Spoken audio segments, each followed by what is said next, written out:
I went to work again, and there I worked with the blood and sweat rolling down my face until I couldn't see. Harriet Tubman was a slave who worked through blood, sweat, and tears to free herself and her brothers. There are three major things that were in her life. First was her history, all the things that happened to her and all the things that affected her throughout her life. Next were her challenges, all of the things which stopped her from accomplishing her goals. And after that, her legacy, all of the things that she did with her life.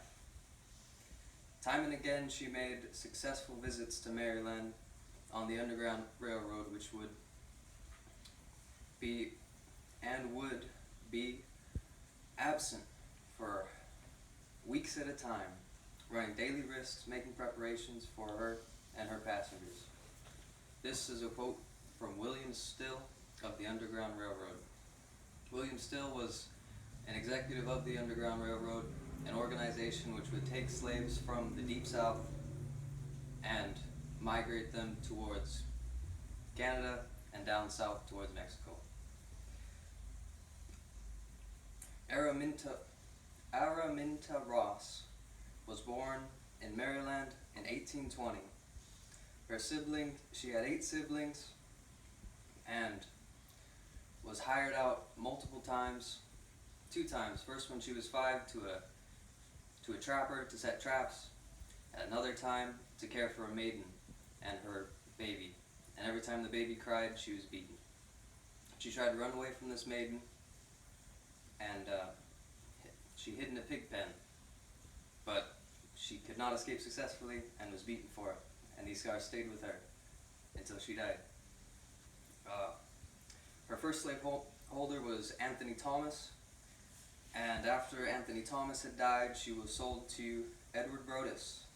Her and her family was sold to Edward Brodess, and she was forced to work the fields. During this time with Mr. Brodess, she married a man named John Tubman and changed her name from Araminta Ross to Harriet Tubman. She escaped from Brodess's farm, but she didn't take anyone with her. She had her husband, who was a free man, who she didn't escape with because he was too afraid to leave. She started the journey away from the plantation with her 2 brothers, and they both turned back before they made it to freedom. She made it to freedom through the help of a woman named, her name was Hannah Leverton. She was a Quaker. Quakers are a group in Philadelphia.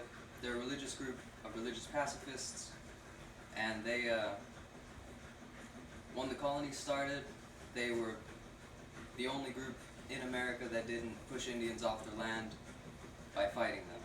And so you can see how this transferred over to peacefulness towards slaves. She escaped with her help and then went to Canada, worked for a long time, bought a house in Canada, and while she was in Canada she was offered a position with the Union Army, and she became a spy, a nurse, a cook.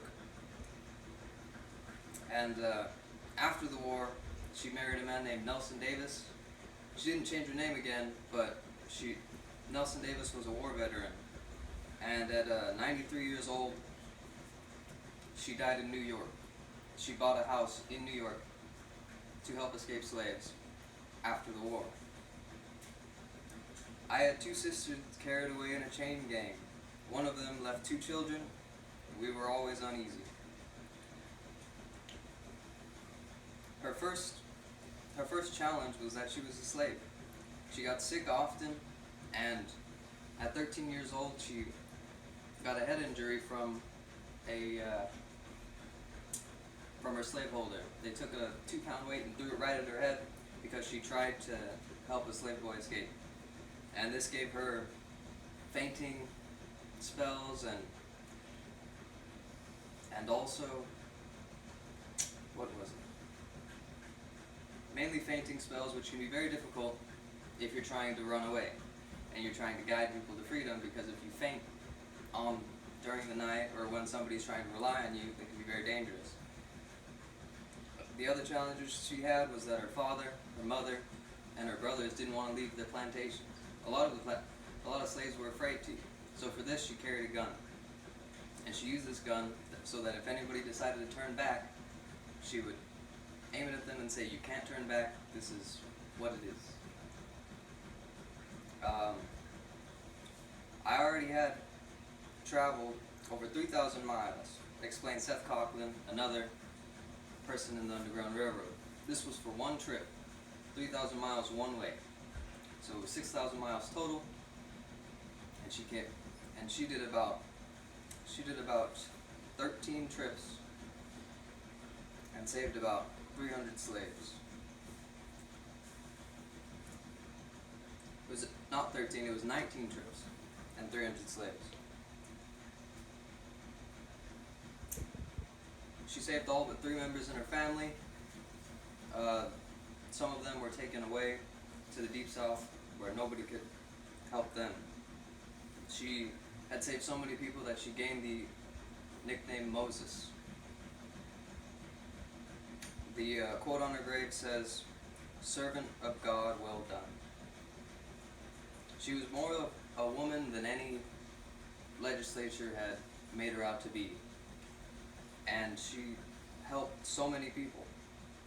She gained the name Moses because out of all of the travels that she took, she never lost a passenger. As it says here,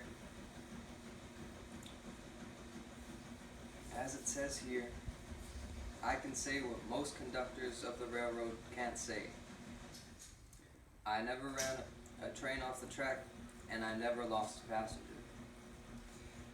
Maybe we can't all be like Harriet Tubman, but through the little choices we make, we can decide to be more like her. And even she couldn't save her entire family, but she tried her hardest and lived a selfless life. And if we decide to be more like Harriet Tubman, we can be more selfless and live a beautiful life like her. Thank you.